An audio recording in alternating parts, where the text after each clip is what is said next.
Assalamualaikum viewers, I hope you all are doing well. So guys, welcome back to another video of my YouTube channel.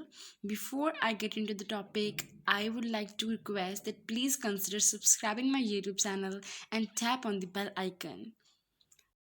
Students, आज मैं आप लोगों के लिए बहुत इंटरेस्टिंग वीडियो लेके आई हूँ और इस वीडियो का टॉपिक ये है कि बहुत सारे स्टूडेंट्स आप लोग इस वक्त जानते हैं कि जिन्होंने एमडी केट देना है, जिन्होंने एनएमडी केट देना है, जिन्होंने ई केट देना है, वो इस वक्त बहुत परेशान हैं। काफ़ी सारे स्टूडेंट्स जो हैं वो यूट्यूब पे सर्च करते हैं कि भी एक मंथ में किस तरह तैयारी करें। अब हमने लेक्चर्स भी लेने हैं, एकेडमी भी जा रहे हैं, तो हम इंट्री टेस्ट की तैयारी किस तरह से मैनेज करें। बहुत परेशान है, ठीक है। तो वो परेशानी उनको क्यों दरपेश आई है? दरअसल वो इसलिए आई है क्योंकि उन्होंने अपने इंटर क्लास के स्टार्ट में प्लानिंग नहीं की थी कि हमने अपनी इंटर के एग्ज़ाम्स की तैयारी और एमडी केट की या ई केट की तैयारी किस तरीके से साथ लेके चलनी है। इसलिए मैं आपसे हमेशा कहती हूँ कि प्लानिंग इज़ एक्सट्रीमली इम्पॉर्टेंट, ठीक है।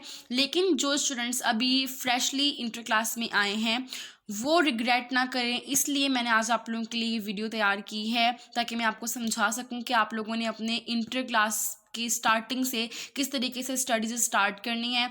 जिन्होंने एनएमडी किट देना है, जिन्होंने ई किट देना है, दोनों स्टूडेंट्स के लिए ये वीडियो बहुत ज़्यादा इंपॉर्टेंट है, ठीक है। उसके साथ साथ जो स्टूडेंट्स ये दोनों नहीं देना चाहते लेकिन अपने इंटर में अच्छा स्कोर करना चाहते हैं, उनके लिए भी ये वीडियो बहुत ज़्यादा इंपॉर्टेंट है। तो इस वीडियो में आज हम पूरी प्लानिंग करेंगे और टाइम टेबल को डिस्कस करेंगे। सो आपने इस वीडियो को लास्ट तक देखना है, ठीक है।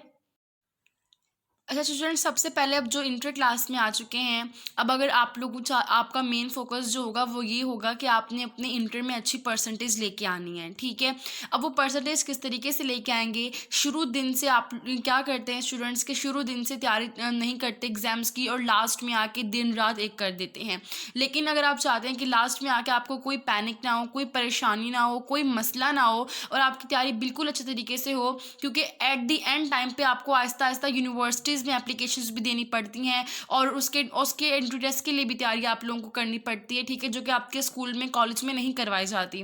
तो उस टाइम पे आप एग्ज़ाम्स की तैयारी भी उस टाइम पे करेंगे तो आपके लिए बहुत ज़्यादा एक बड़ी जो है मुश्किल सिचुएशन क्रिएट हो जाएगी। तो अगर आप चाहते हैं कि आप लोगों के साथ ऐसा ना हो तो आपने इस टाइम टेबल को फॉलो करना है, एक भी आपने कहीं से स्किप नहीं करना, ठीक है।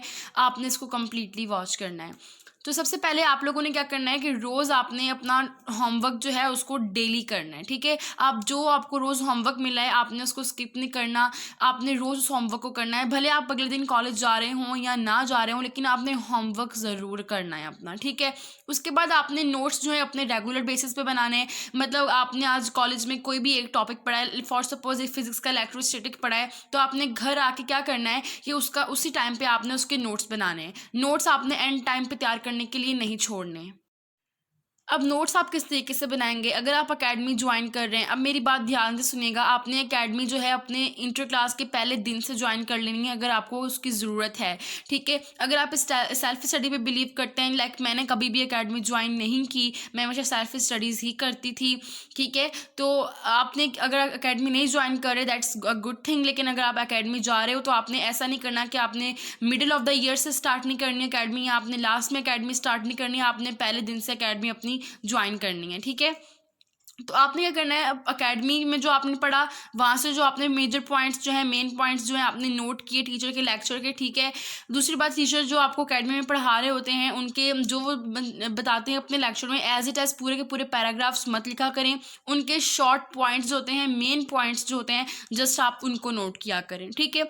उसके बाद आपने क्लास में जो अपना टॉपिक पढ़ा था, फॉर सपोज इलेक्ट्रोस्टैटिक ही आपने पढ़ा था या फिर सेल्स के बारे में क्लास में पढ़ा था, तो टीचर ने उसका जो आपको लेक्चर दिया था उसमें जो मेन पॉइंट्स आपने क्लास में अपने लेक्चर में से नोट किए थे, आपने उसमें उसको अपने नोट्स में आके ऐड करना है, ठीक है। आपने यूँ स्टार्स लगा के टॉपिक लिख के ऊपर नीचे पे स्टार्स लगा के आपने पॉइंट्स लिख देने हैं वो, ठीक है।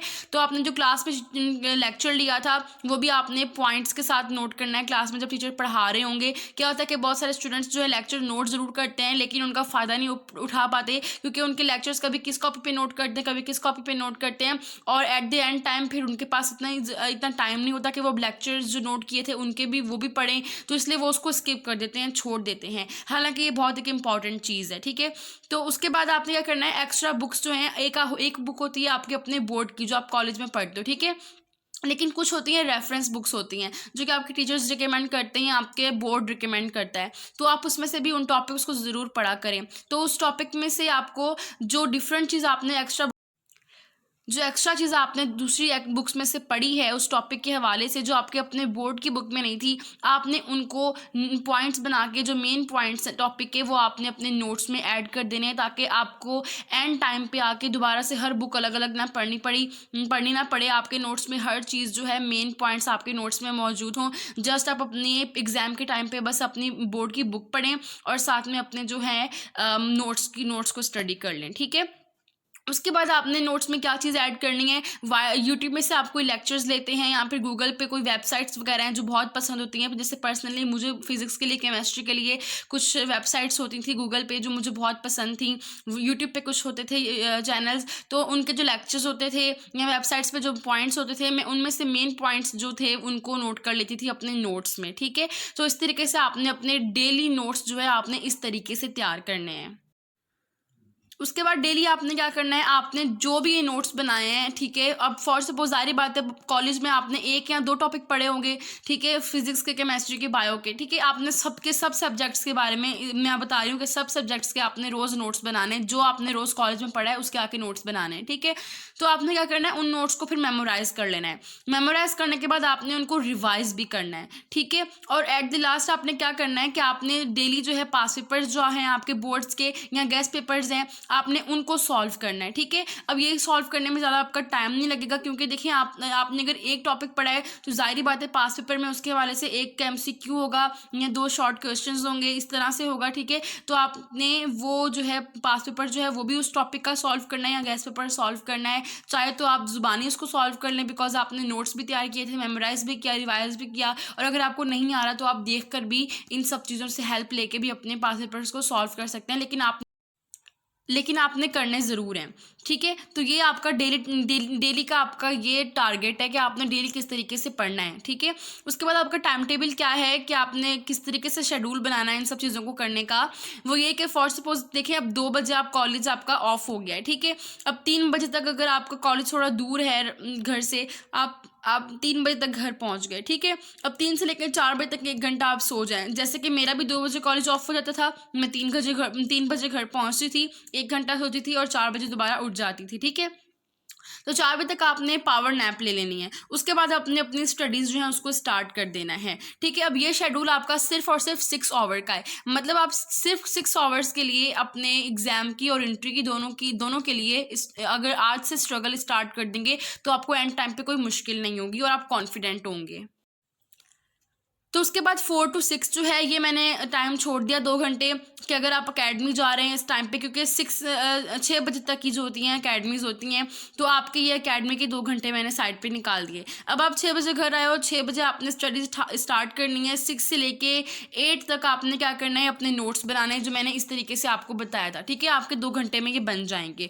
उसके बाद आपने क्या करना है, 8 से लेके 10 तक आपने क्या करना है, उन नोट्स को मेमोराइज करना है, रिवाइज करना है और पास पेपर सॉल्व करने हैं। अगेन मैं आपको बता दूँ, अगर आपको लग रहा है कि 2 घंटे में सब कुछ नहीं हो सकता तो डेफिनेटली आप ये कर सकते हैं, क्योंकि देखिए मेमोराइज और रिवाइज आपको करने हैं 1-2 टॉपिक हर सब्जेक्ट के। तो आपने ऑब्वियसली कॉलेज में थोड़ा से टॉपिक पढ़े होंगे ना एक दिन में। उसके बाद पास पेपर में से भी उस टॉपिक में से क्या पता आप क्वेश्चन आया ही ना हो, या फिर 1 आया हो या 2 आए हो, तो उसको सॉल्व करने में आपके 10 या 15 मिनट लगेंगे, ठीक है। उसके बाद आपने क्या करना है कि आपने 10 से लेके 12 बजे तक आपके 2 घंटे जो होंगे, इसमें आपने अपना डेली होमवर्क जो है उसको कंप्लीट कर लेना है, ठीक है। इससे क्या होगा कि आपकी जो इंटर की तैयारी है बहुत अच्छी हो जाएगी, आपके एग्जाम्स की, बोर्ड के पेपर की तैयारी बहुत अच्छी हो जाएगी, और साथ साथ में आपकी MD केट या EKET के लिए आपको इंटर दोबारा से रिवाइज करने में मुश्किल भी नहीं होगी, क्योंकि आप ऑलरेडी उसको डेली रूटीन में बहुत अच्छे तरीके से पढ़ रहे हो, ठीक है। उसके बाद आते हैं हम MD केट के स्टूडेंट्स पे। अब MD केट के स्टूडेंट्स के ने क्या करना है, ये उन्होंने एक तो ये चीज़ फॉलो करनी है, ठीक है, रेगुलर बेसिस पे। सेकेंड उन्होंने क्या चीज़ फॉलो करनी है, उन्होंने संडे के दिन क्या करना है, आप लोगों ने अगर आपने MD केट देना है नेक्स्ट ईयर, ठीक है, तो आपने संडे के दिन क्या करना है, फर्स्ट ईयर का एक चैप्टर आपने फिजिक्स का, केमिस्ट्री का और बायो का रिवाइज कर लेना है। ठीक है, रिवाइज करने के बाद आपने इसके पास पेपर सॉल्व कर लेने हैं, जो आपके एमडीकेट के एंट्री टेस्ट के लास्ट ईयर्स के पास पेपर्स है ना, उसमें से इसके जो भी इन चैप्टर के कोई भी एक चैप्टर जो आप पढ़ रहे हो उसके जो एमसीक्यूज आए हैं आपने उसके एमसीक्यू सॉल्व कर लेने हैं। ठीक है, प्रोबेबली आपके पास 1 या 2 या 3 एमसीक्यू एक चैप्टर में से, ठीक है, इतने ही एमसीक्यूज आए होंगे, तो आपका ज़्यादा टाइम नहीं लगेगा। ठीक है, तो आपके पास संडे को आपने ये काम कर लेना है, सुबह आप जल्दी उठो, फजर के टाइम पे 5 बजे अपना ये काम स्टार्ट कर दो, तो आपका दोपहर तक ये काम हो जाएगा। फिर जो शाम का टाइम होगा, रात तक जो टाइम बचेगा आपके पास, उसमें आप अपना मंडे के लिए कोई होमवर्क भी कर सकते हो। ठीक है,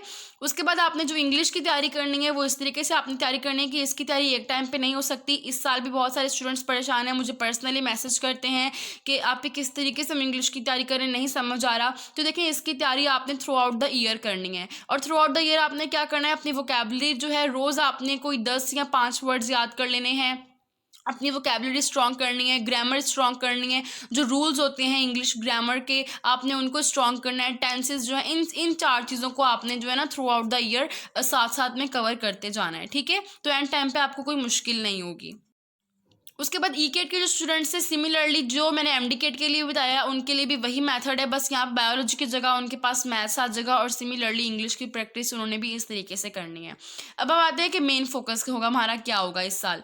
आप सेकेंड ईयर में आ चुके हैं, ठीक है, अब आपका मेन फोकस सेकेंड ईयर के एग्जाम्स ही होंगे। ठीक है, उसकी परसेंटेज अच्छी करनी है हम लोगों ने, और उसकी परसेंटेज कैसे अच्छी होगी, इस टाइम टेबल को फॉलो करके उसकी परसेंटेज होपफुली बहुत अच्छी आएगी। ठीक है, उसके बाद आपका सेकेंड फोकस जो होगा, अब ये कुछ वो मिस्टेक्स हैं जो मैंने अपने इंटर क्लास में की, कि मैंने फर्स्ट डे से इस तरीके से प्लानिंग नहीं की, लेकिन मिडिल ऑफ द ईयर जब मुझे क्योंकि उस टाइम कोविड था, ठीक है, तो कॉलेजेस बंद थे, समझ नहीं आ रहा था कुछ के एग्ज़ाम होंगे नहीं होंगे, फर्स्ट ईयर के एग्ज़ाम होंगे नहीं होंगे, तो हर चीज़ रैंडम हो गई थी। ठीक है, तो मुझे बाद में एहसास हुआ कि उस टाइम अगर पूरी प्लानिंग होती गवर्नमेंट की तरफ से भी, तो मैं भी इस तरीके से प्लानिंग बना के अपने एग्ज़ाम्स की तैयारी करती। मगर इस साल कोविड अगेन है, लेकिन आप लोगों को अब हर चीज़ जो है तरीके से पता चल चुकी है कि अगर ऑनलाइन क्लासेस होंगी तो वो भी किस तरीके से होंगी, और आपके एग्जाम्स होंगे तो किस तरीके से होंगे, हर चीज़ आपको पता है। तो इसलिए आप लोगों ने ये मिस्टेक नहीं करनी, आपने ये प्लानिंग जो है अपनी तैयार करनी है, और इस शेड्यूल के मुताबिक आपने अपना फर्स्ट डे से स्टार्ट करना है इंटर को। ठीक है, उसके बाद मेन फोकस आपके इंटर के बोर्ड के एग्जाम्स होंगे। आपका सेकेंड फोकस जो होगा वो फर्स्ट ईयर का सिलेबस होगा और पास पेपर्स होंगे। जो स्टूडेंट्स पूछते हैं मुझसे कि भाई एमडीकेट की तैयारी हम अभी से किस तरीके से स्टार्ट करें, आपने कुछ नहीं करना, आपकी इंटर की तैयारी साथ साथ से हो रही है। अगर आप इस शेड्यूल को फॉलो करें तो अच्छे से इंटर की तैयारी की भी आपकी साथ साथ हो रही है। फर्स्ट ईयर को आपने इस तरीके से पढ़ लेना जिस तरीके से मैंने ये आपको बताया है, पास पेपर्स भी आपके इसके साथ साथ सॉल्व हो जाएंगे।